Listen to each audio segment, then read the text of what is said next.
지금 시각 6시 16분입니다. KBS.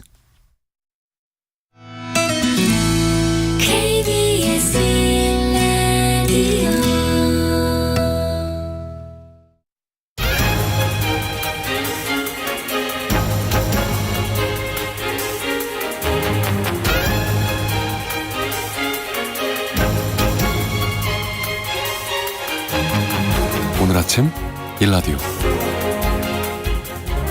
안녕하십니까. 오늘 아침 일라디오 아나운서 오승원입니다. 지난해 수산식품 수출이 30억 400만 달러, 우리 돈으로 3조 9천억 원 이상을 기록한 것으로 집계됐습니다. 역대 최대 수출 성과를 냈던 1년 전보다 조금 감소했지만요. 후쿠시마 오염수 방류와 같은 악재를 넘어서면서 2년 연속 30억 달러 수출을 달성했다는데 더 큰 의미가 있어 보이는데요. 특히 세계 시장 점유율 1위인 김은 지난해 역대 최대인 우리 돈 약 1조 300억 원에 달하는 수출 기록을 세웠다고 하니까 대단하죠. 단일 수출액이 1조 원을 넘어선 건 지난해가 처음이고요.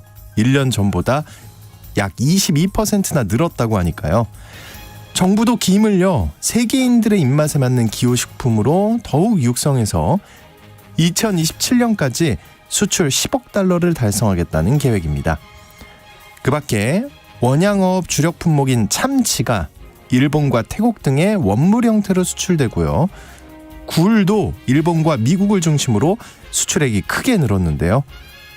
어려운 수출 여건 속에서도 수산업계 모두가 끊임없는 노력으로 이룬 성과인 만큼 어민들도 충분한 그 수혜를 누려야겠고요. 정부의 지원으로 앞으로 수출 시장을 더욱 넓힐 수 있었으면 좋겠습니다. 그러기 위해서 우리 바다 또 우리 수산 자원을 건강하고 깨끗하게 잘 지켜내는 노력이 더욱 중요하다는 생각 해보게 됩니다. 1월 9일 화요일 오늘 아침 일라디오 출발합니다.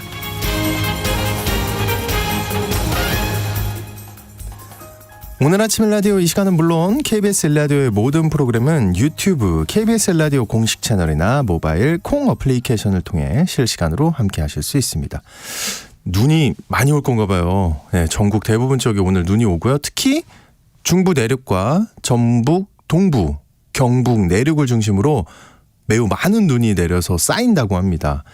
이때 차량 고립이나 또 우리 축사 및 비닐하우스 등 좀 구조물 붕괴 약할 수 있으니까 대비 충분히 해주시고요. 또 출퇴근 시간에 가급적이면 대중교통을 이용해 주시고요.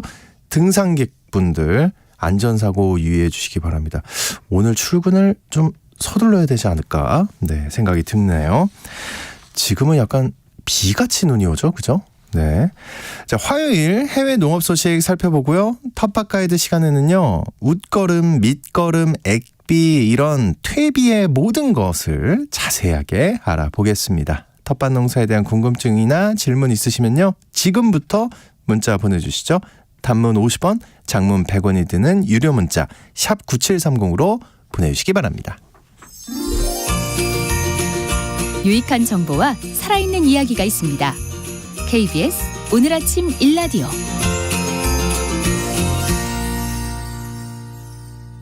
다양한 해외 농업 소식 알아보겠습니다. 조윤주 외신캐스터님 나와주셨습니다. 안녕하십니까? 네, 안녕하세요. 수요가 저조해지면서 작년 12월에 세계 식량 가격 지수가 하락했다고요? 네, 맞습니다. 유엔 식량 농업기구에 따르면 작년 12월 세계 식량 가격 지수가 전월 대비 1.5% 하락하면서 118.5포인트 기록했습니다. 유지류, 육류, 설탕 가격 떨어졌고요. 네. 곡물 유제품은 가격이 올랐습니다. 팜유, 대두유, 유채씨유, 해바라기씨유 이렇게 모든 유주류에서 전체적으로 주요 수입국의 수요가 저조해지면서 가격이 떨어졌고요. 대두유는 바이오디젤 관련 수요가 둔하면서 브라질 주 생산지의 기상 여건이 개선되고 그래서 전반적으로 가격이 좀 떨어졌습니다. 육류는 아시아 지역에서 돼지고기 수입 수요가 저조해서 네. 가격이 떨어졌는데요. 소고기 그리고 가금육 역시 아시아 지역의 수요가 감소하는 동시에 주요 생산국의 수출 물량이 충분히 공급에 따라서 가격이 역시 떨어졌습니다. 식량 가격, 설탕도 좀 떨어졌는데요. 네. 브라질에서 기상 여건이 양호하면서 생산이 좀 좋아졌기 때문입니다. 그리고 브라질에서 에탄올 판매 수익 저조 때문에 설탕 수출이 확대된 것, 그리고 인도 정부가 에탄올 생산용으로 사탕수를 사용하는 것 제한하면서 이런 여러 가지 요인 때문에 설탕 가격에 영향을 준 것으로 보입니다. 그렇지만 네. 버터, 치즈, 전지, 분유 이런 가격들은 올랐는데요. 버터와 치즈는 서유럽에서 이 겨울 휴가철 동안 판매가 증가해서 그런 거고요. 또 공급량도 조금 모자라는 부분, 또 중동 지역의 치즈 수입 수요가 증가하면서 가격이 좀 올랐습니다.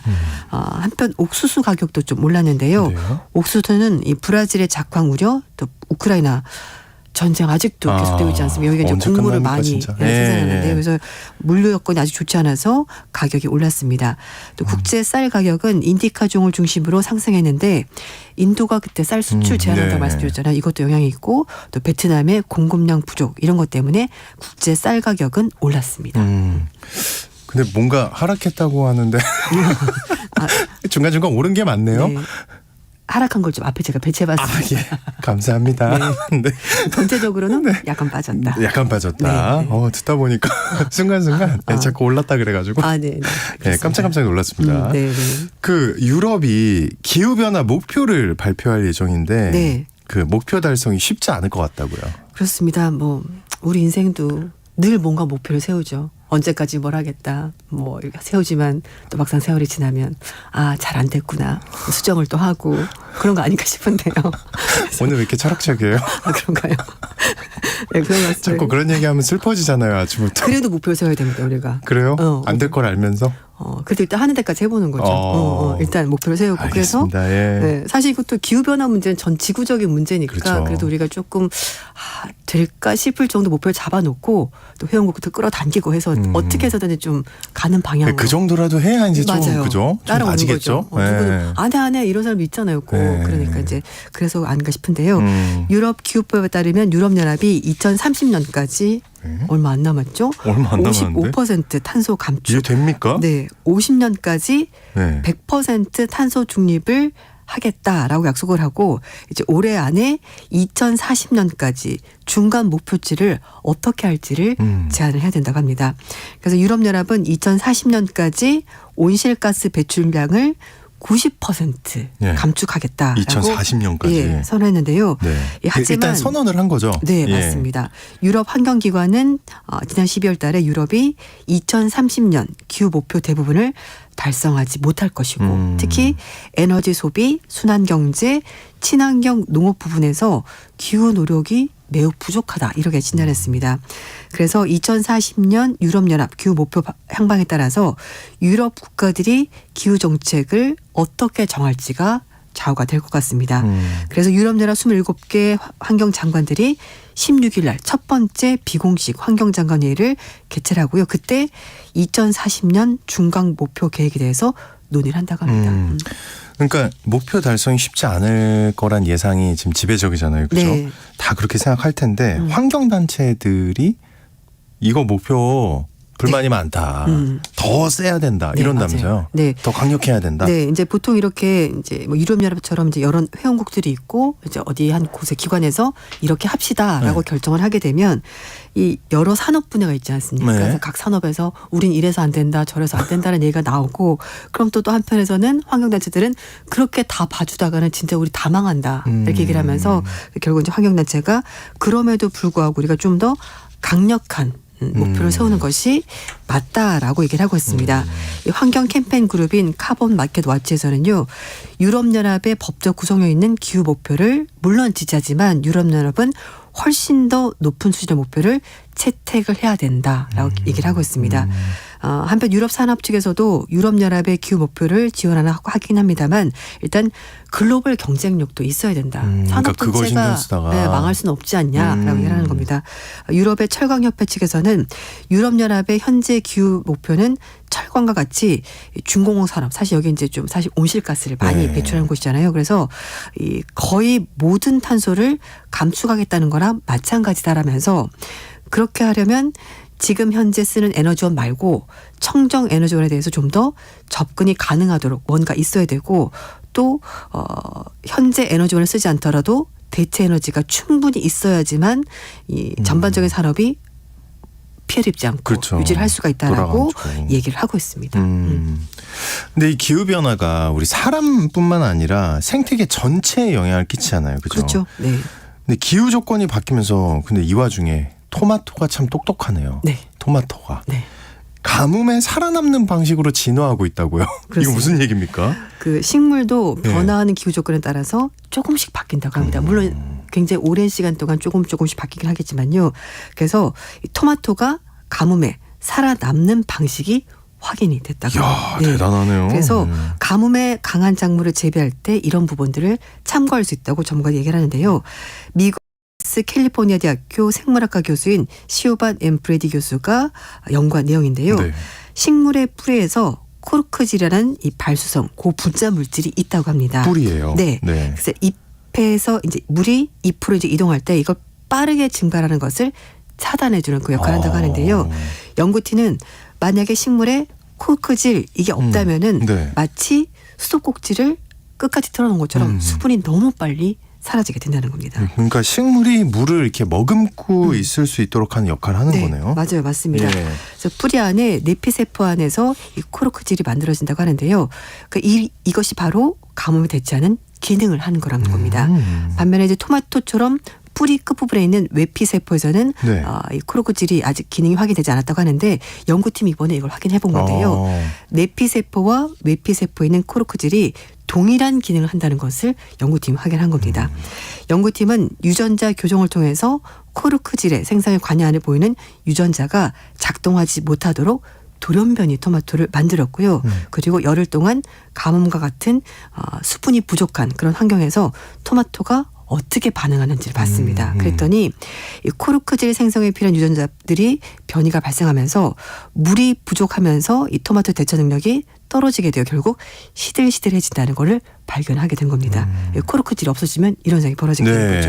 되게 그래서 중요하네요. 네, 예. 연구팀은 이번 연구를 통해서 식물이 가뭄에 대처하도록 돕는 요인을 외피세포, 코르크질이 한다는 것을 확인했고 이걸 추가할 수 있게 됐다면서 과학자들이 가뭄에 강한 작물을 설계할 때 이런 부분이 도움이 될 수 있을 것이다 라고 설명했습니다.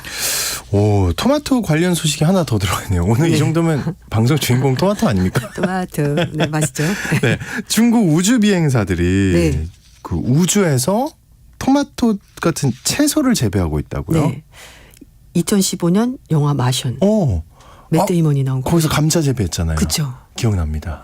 이번 우주에는 토마토를 키우고 있습니다. 어허. 맷 데이먼은 감자, 중국 우주는 토마토 예. 키우는데요. 영화에서 화학 반응으로 이제 물과 산소를 만들어서 그 흙과 자신의 그렇죠. 통해서 예. 해서 이제 감자를 키우는 성공을 하는데요. 네. 중국의 CCTV가 중국의 독자 우주정거장 텐공에서 생활하고 있는 선조 17호 우주 비행사들의 최근 일상을 담은 영상을 공개했습니다. 한 7분 정도 되는 영상인데요. 우주 비행사 탕성재가 이 정거장 한편에서 화분에 심어진 각종 식물들을 보여줍니다. 그래서 이제 뭘 하냐라고 물어봤더니 방울토마토 수분 작업, 그러니까 꽃가루를 꽃수술에 묻혀주는 아하. 작업. 우주는 벌이 없잖아요. 네. 그래서 이제 부추를 이렇게 해가지고 인공 수분을 하고 있는데 실제로 그 초록색 토마토, 조금 익은 빨간색 방울토마토 이렇게 자라고 있다는 겁니다. 우주 공간에서. 그래서 사실 이게 조작된 영상 아닐까라고 생각할 수 있지 않습니까? 네. 그래서 무중력 상태라는 것을 화분이 이렇게 뜨는 것을 이렇게 보여주는 거죠. 이거 진짜 나 우주다. 나 우주다. 그리고 예. 뭐 상추, 파 같은 각종 잎채소를 심은 화분도 여러 개를 보여주면서 오늘 점심시간에 신선한 채소를 난 먹을 거다. 이렇게 얘기를 한다고 합니다. 네. 그래서 이외에도 뭐 돼지갈비, 볶음밥, 만두 같은 여러 가지 식단으로 우리가 잘 먹고 잘 산다라고 네. 우주 비행사가 했다고 하는데요. 작년 10월 달에 우주 비행사 탕홍보, 탕성재, 장신일 이 사람들이 네. 지금 위성 발사센터에서 발사된 선조 17호 타고 우주로 올라가서 지금 생활하고 있는데요. 우주 비행사들은 지금 3개월째 우주에서 잘 생활하고 있고 이렇게 채소까지 키워가면서 잘 먹고 잘 살고 있습니다. 네. 재밌네요. 네. 흥미로운 해외 농업 소식 지금까지 외신캐스터 조윤주님과 함께했습니다. 오늘 말씀 감사합니다. 네, 감사합니다.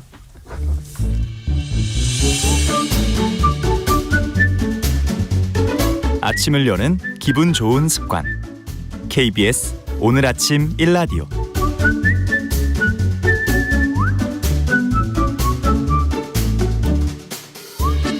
도시 농부들의 텃밭 가이드 수원시앗 도서관의 박영재 관장님과 함께합니다. 관장님 안녕하세요. 네, 안녕하세요. 우주 소식 어떻게 들으셨습니다? 우주에서 그 텃밭 갖고 오고 있대요. 네. 텃밭은 아니지만 요즘 새로운 분야가 우주농업 분야라고 하더라고요. 아, 그래요? 식물 공장에 이어서 예, 재밌을 것 같습니다. 관심 있으시군요. 네. 우주 한번 가셔야 될 텐데. 예. 자, 여러분 오늘 텃밭과 관련해서 궁금한 점이 있으시면요. 단문 50원, 장문 100원이 드는 유료 문자 샵 9730으로 지금 바로 문자 보내주시기 바랍니다. 자, 오늘 퇴비 얘기 들려주신다고요. 네. 지난 시간에도 퇴비에 대해서 말씀을 드렸는데요. 퇴비는 이제 탄소질의 섬유소와 질소질의 영양분으로 이렇게 구성이 됩니다. 그래서 보통 30대 1 비율로 탄소질의 섬유소를 많이 넣어주어서 이제 퇴비를 발효시키게 되는데요. 탄소질은 식물에게는 필요가 없죠. 그래요? 네. 네. 이산화탄소를 통해서 공기 중에 풍부하잖아요. 네. 하지만 그 탄소질을 이용해서 영양분을 식물이 흡수할 수 있는 형태로 이렇게 발효시키는 분해하는 미생물들에게는 탄소질이 에너지원으로 활용이 됩니다. 미생물들에게. 그래서 네. 탄소질이 필요한 거죠. 예. 네, 이런 탄소질은 흙 속에 들어가서도 흙 속의 미생물들이 활용할 수 있는 에너지원이 되는데요. 흙이 딱딱하지 않고 고슬고슬한 형태로 유지할 수 있는 것은 이들 미생물들의 역할입니다. 흙 토양에서는 흔히 이제 부식질이라는 말로 이렇게 표현을 하는데요. 그래서 관행농으로 화학 비료를 이용해서 농사를 하시는 분의 경우에도 반드시 밑거름은 퇴비를 이용하는 것입니다. 그리고 웃거름으로 복합 비료와 같은 이제 화학 비료를 사용하는 거죠. 그 밑거름은 반드시 퇴비를 써라.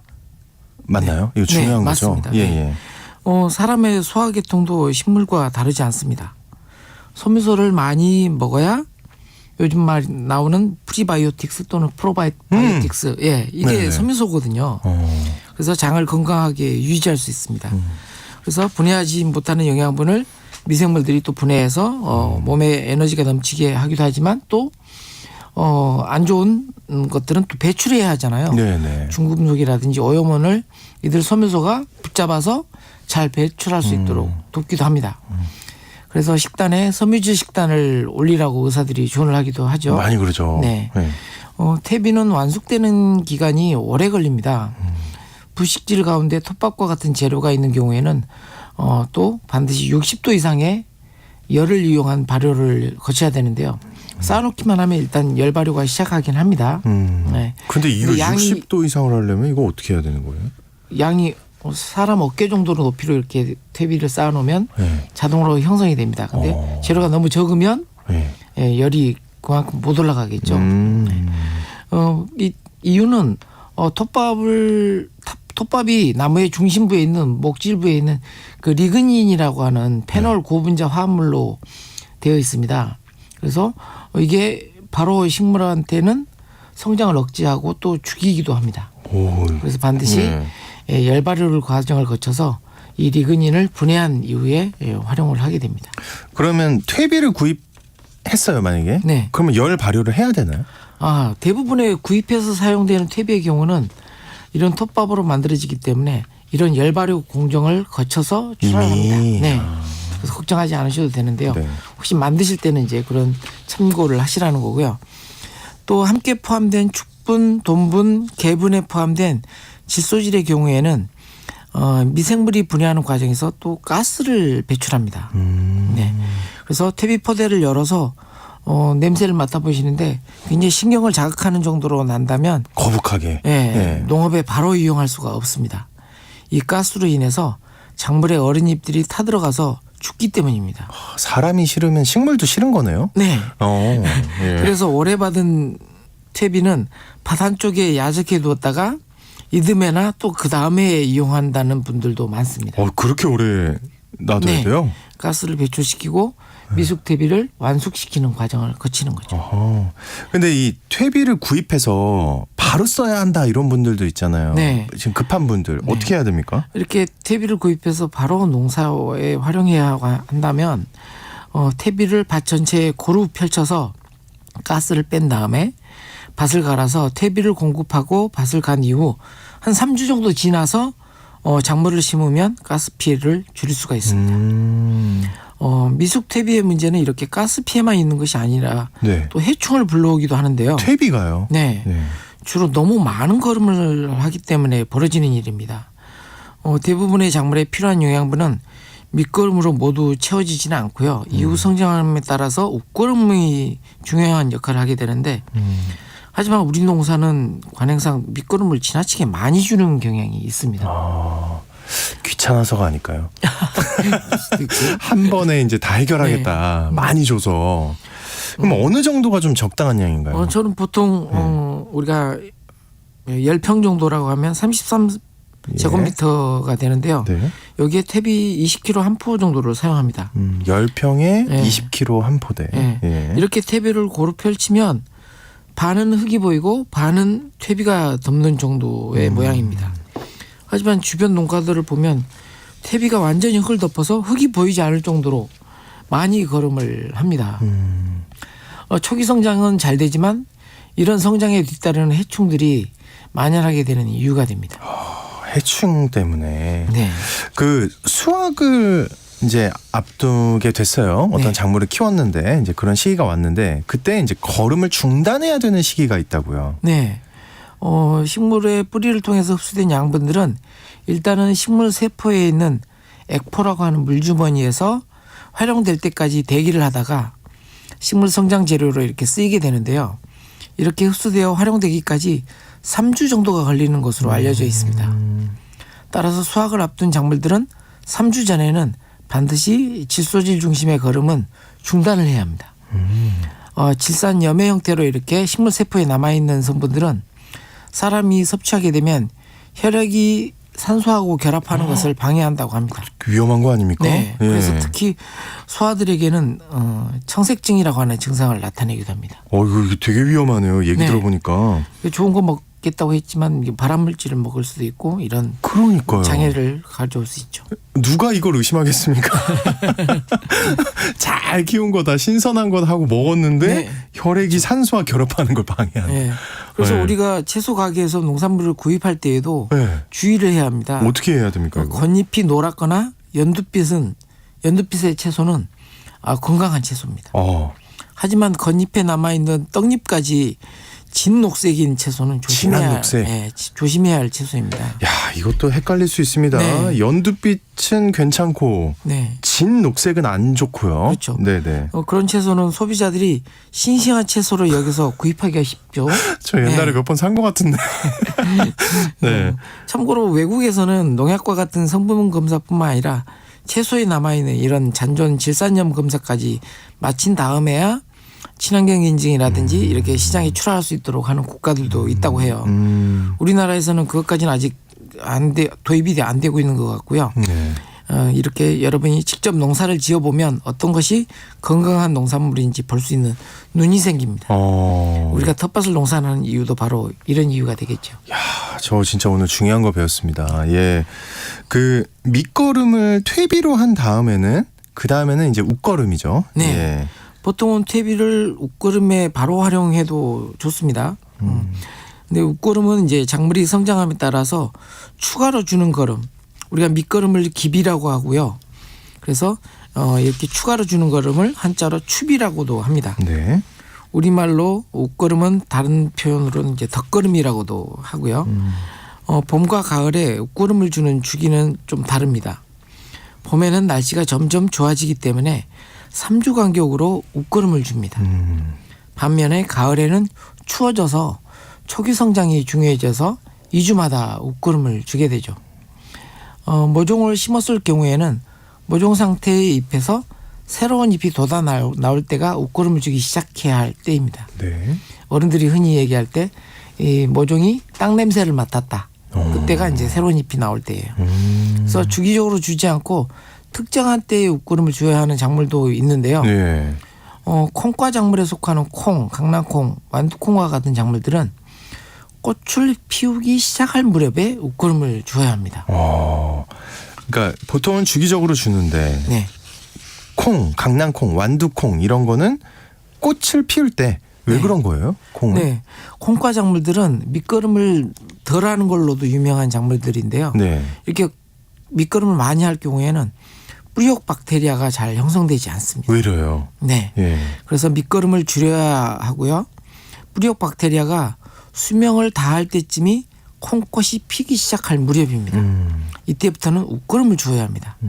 우리 흔히 이제 콩 농사를 처음 해보신 분들이 콩 농사 쉽다 그랬는데 왜 이렇게 어렵지? 이게 이제 웃거름을 안 주었을 때 가을에 이제 쭉정이가 되는 걸 보고 이제 망연자실하죠.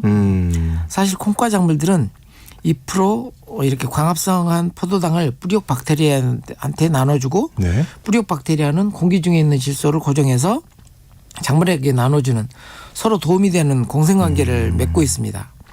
하지만 콩꽃이 필 무렵은 콩이 에너지가 굉장히 많이 필요해요.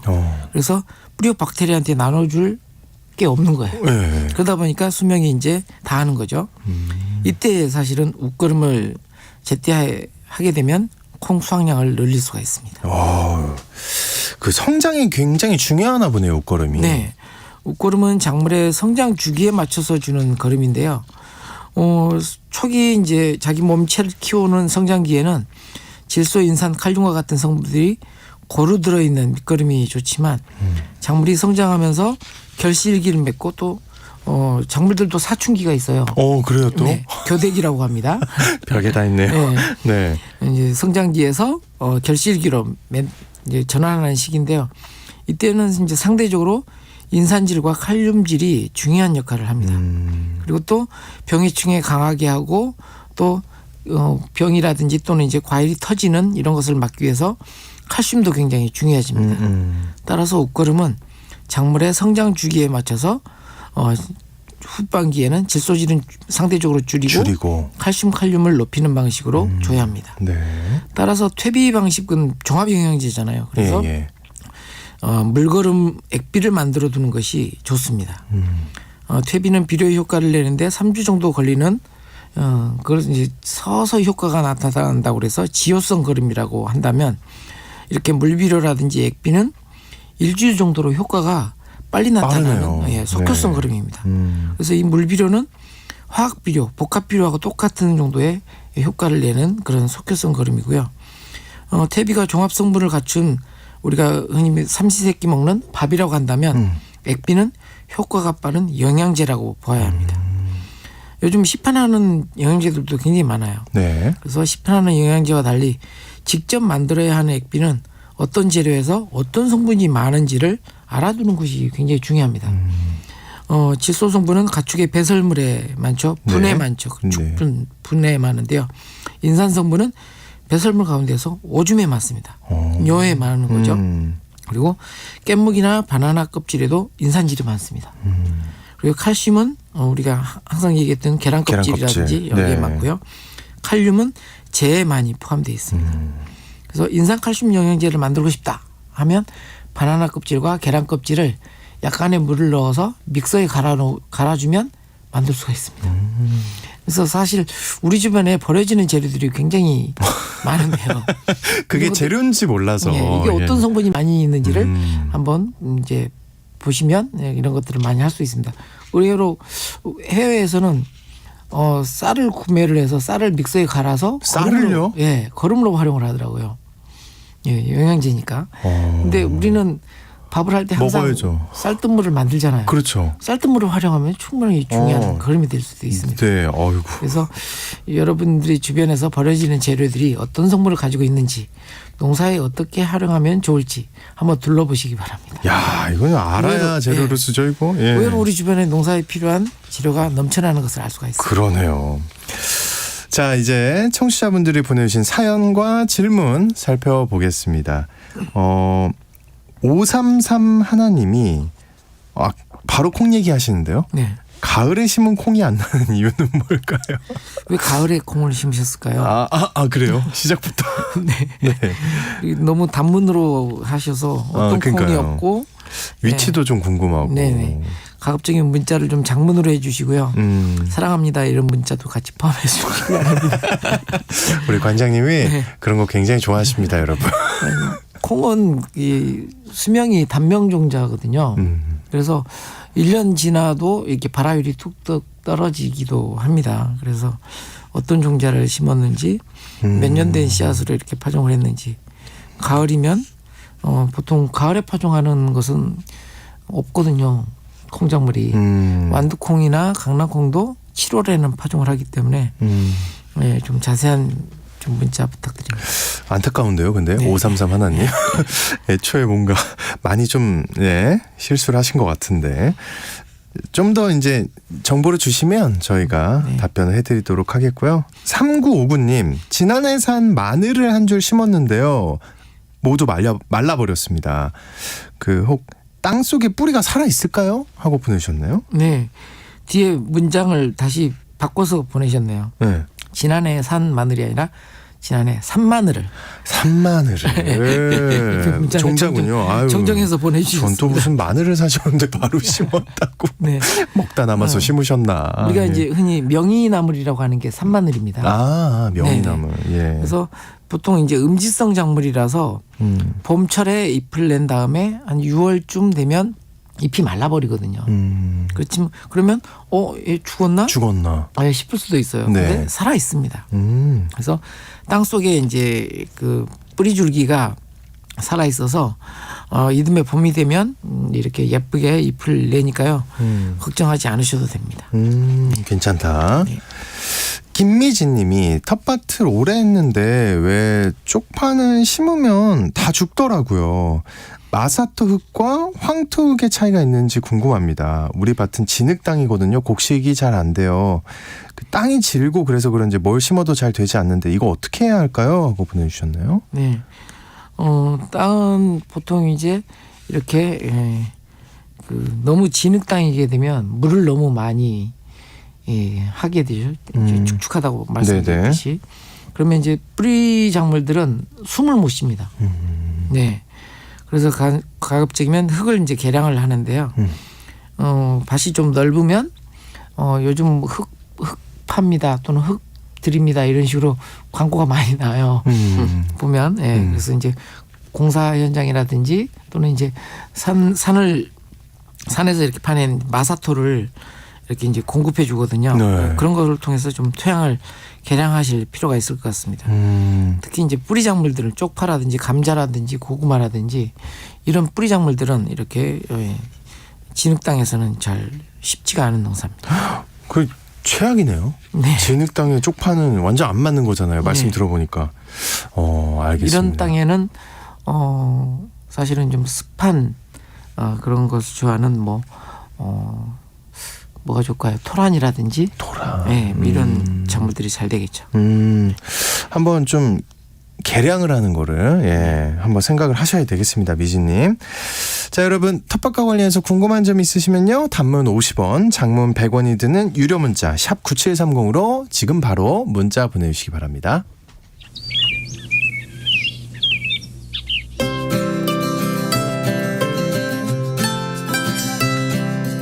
지금 여러분께서는 수원 씨앗도서관 박영재 관장과 함께하고 계십니다.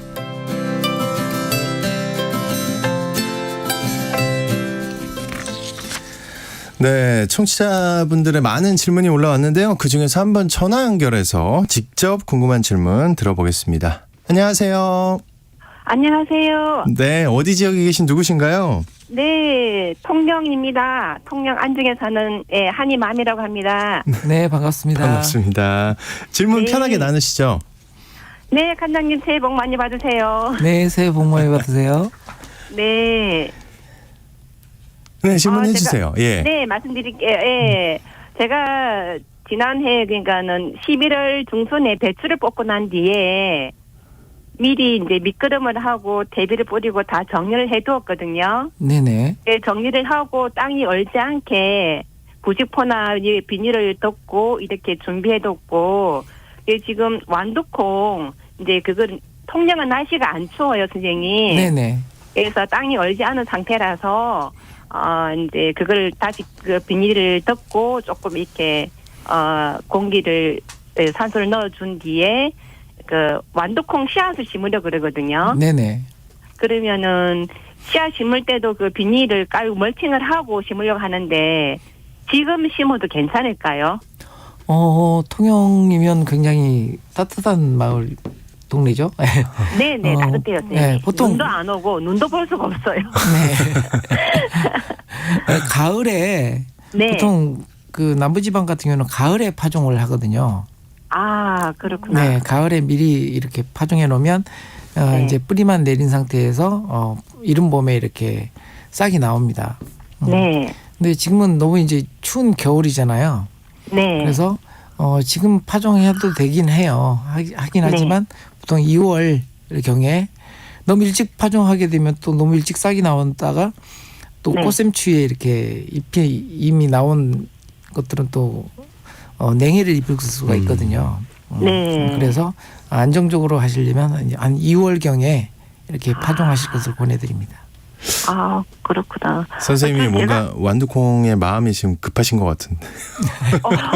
제가 하는 텃밭이 일양이 많지가 않아가지고 네네. 일양을 이렇게 효율적으로 돌리다 보니까 그렇게 나름 생각을 하고 있었는데 그럼 지금 심으면 조금 안 되고 조금 뒤로 미루라고요. 네, 씨앗 상태는 이제 내한성이 강해서 네. 견딜 수가 있지만 잎이 나온 이후에 또 추위가 갑자기 닥치면 네. 식물체는 못 견디거든요. 아 그렇구나. 그리고 감사. 가을에 퇴비를 뿌리신 이유는 뭐예요? 그러니까 가을에 안 오고 배추를 수확하고 난 배추를 다음에. 뽑고 나서. 뽑고 난 뒤에 네. 예, 그 일항이 이제 배추 작물을 심고 배추 뽑고 난 뒤에 겨울에 이제 그거를 조금 이제 밑거름을 해두고 나면은 그 다음에 조금 빨리 뭔가를 심으면 되지 않을까 해서 그러셨군요. 일항을 정리해둔 상태였거든요. 네네. 알겠습니다. 또 다른 질문 있으실까요? 질문은 아니고 제가 감사의 말씀드릴게요. 제가 그 작년에 10월쯤에 시금치 씨앗 심는 것 때문에 이렇게 상담 연결이 되었어요. 네. 그때 관장님 말씀 덕분에 씨앗을 물에 불려가지고 이렇게 심었더니 지금 꾸준하게 시금치를 잘 먹고 있습니다. 너무너무 축하드립니다. 감사해요. 제가 시금치는 늦게 또 해가지고 네. 했는데 그때 이렇게 선생님하고 이렇게 관장님하고 통화를 한 후에 이렇게 했더니 너무 잘 돼가지고 아주 잘 먹고 있습니다. 아유 축하드립니다. 궁금한 거 있으면 언제든 또 질문 남겨주시고요. 네. 그럼 혹시 시간 되나요? 지금 시간이 좀 한 가지만. 부족합니다. 죄송해요. 알겠습니다. 하나만요? 오늘- 짧은 건가요? 네, 예, 빨리 물어보시죠. 양파는 지금 잘 자라고 있거든요. 네네. 근데 지금은 양파에 뭐 거름할 할 게 있나요? 양파는 땅이 네. 풀리고 나서 걸음마시면 됩니다. 알겠습니다. 네. 그럼 조금 뒤로 미루겠습니다. 네. 네. 감사합니다, 선장님. 네, 감사합니다. 네, 잘 행복한 하루 들어가시고. 되세요. 예, 고맙습니다. 궁금한 거 있으면 또 문자로 질문 남겨주시면 저희가 답변해 드리겠습니다. 자, 이어서 올라온 질문들 시간 되는 대로 몇 가지 더 살펴보겠습니다. 우리 4089님 4평짜리 도시 텃밭을 하는데요. 상추 심으려고 하는데 씨앗을 언제쯤부터 심어야 할까요? 4월 달에 텃밭 분양 시작하는데 집에서 모종 만들어 보려고요 하고 보내셨네요. 네. 지금 모종을 만드실 이제 4평짜리 도시 텃밭을 분양받으면 집에서 키웠던 모종을 아마 이제 밭에다 옮겨 심는 작업을 해보고 싶으신가 봐요. 네. 사실은 육묘라고 하는데요. 이걸 방송을 통해서 한번 하기는 할 겁니다. 또 앞으로. 근데 집에서 키우기가 쉽지 않아요. 오, 그래요? 네. 네. 집의 환경을 잘 구성을 해야 되거든요. 특히 이제 우리가 실내에서 아파트라든지 이런 주택 안은 빛이 굉장히 좀 부족한 환경이잖아요. 또 그 빛 중에서도 자외선이 다 차단된 환경이에요. 그래서 식물은 적외선이 키우고 자외선은 억제하고 이게 이제 균형이 되면서 정말 단단한 모종을 키울 수 있는데 이렇게 자외선이 부족한 환경에서는 웃자라는 그래서 모종을 키웠는데 이건 그냥 거의 길쭉하게 네. 자라기만 하는 그런 약한 모종을 키울 수가 있거든요. 그래서 앞으로 좀 육묘 관련해서 한번 설명을 드릴 때 뭐 이렇게 인공 조명을 준비한다든지 이런 것들도 한번 안내해 드리도록 하겠습니다. 네. 자, 자, 오늘은 여기서 마무리해야 되겠습니다. 텃밭가이드 시간, 지금까지 수원 씨앗도서관의 박영재 관장님과 함께했습니다. 오늘 말씀 감사합니다. 네, 감사합니다. 네, 여러분 아까 말씀드렸는데요. 오늘 눈이 굉장히 많이 올 수 있다고 합니다. 강원도에는 20cm 이상, 경기 내륙은 최고 15cm가 넘는 곳들도 있다고 하니까요. 폭설 쏟아지니까 여러분 대비 철저하게 해주시기 바랍니다. 전 내일 다시 건강하게 인사드리겠습니다. 오늘 아침 라디오 모두 여러분 좋은 하루 보내세요.